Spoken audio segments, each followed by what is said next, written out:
Da-da-dum. Okay. Can I start? Just let me know. Whatever you want, say whatever you want. Ready? Yeah. E pluribus unum. From the many, one. That's what it means in Latin, right? That's what has been happening on the squares. At least here in New York City.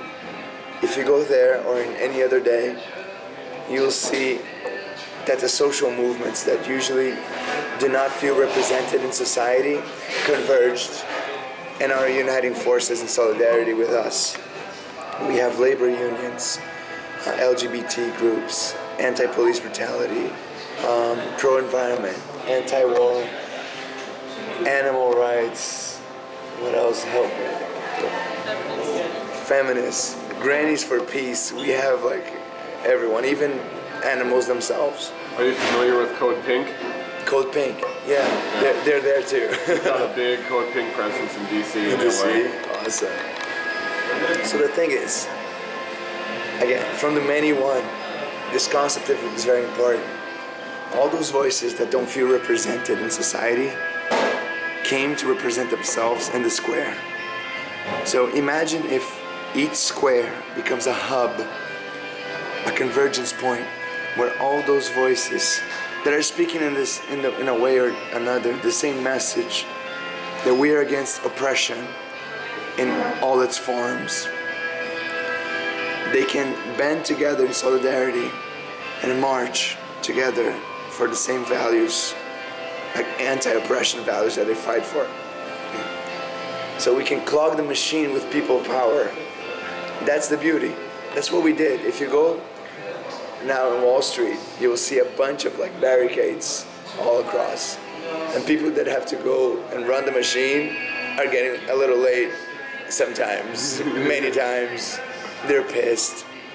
When they go back from work, they're also not very happy. Now imagine if you just have this movement keeps on growing and building a broad-based movement. No fucking single line demands. Keep it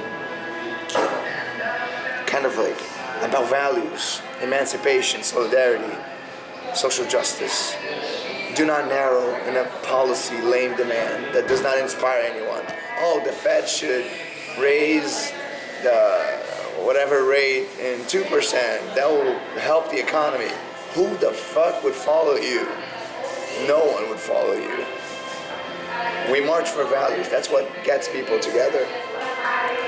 So, clog the machine with people power, non-violently, by using the squares as linchpins and organization points. But this in a city. Imagine if you connect all the other squares in the same city, different neighborhoods, and then you have all the different squares across the nation that are not even in this camera, but imagine like here. Can you see here? Like here, okay? LA, Boston, DC, Tokyo. The other day we came out of a call with Occupy Scotland.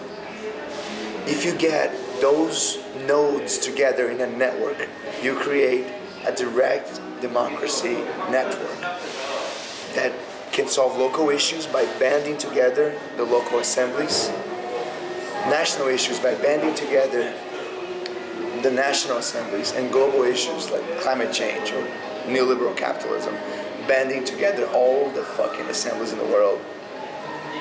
You have a huge potential to make a lot of people clog the machine peacefully without having to shoot a bullet. That's the beauty of this revolution. It's a direct, participatory, democratic network being created from the bottom up. Way better than the 60s. Way better. We're living in the best times. Thank you. See you in the streets. This is a lie. Could you say your full name if you don't mind? Yeah, sure. When? Now? Yes. Alexandre Carvalho, brasileiro from Brazil, from Rio de Janeiro. 28 years, physician by training, master in public health, revolutionary since I was born. Yes.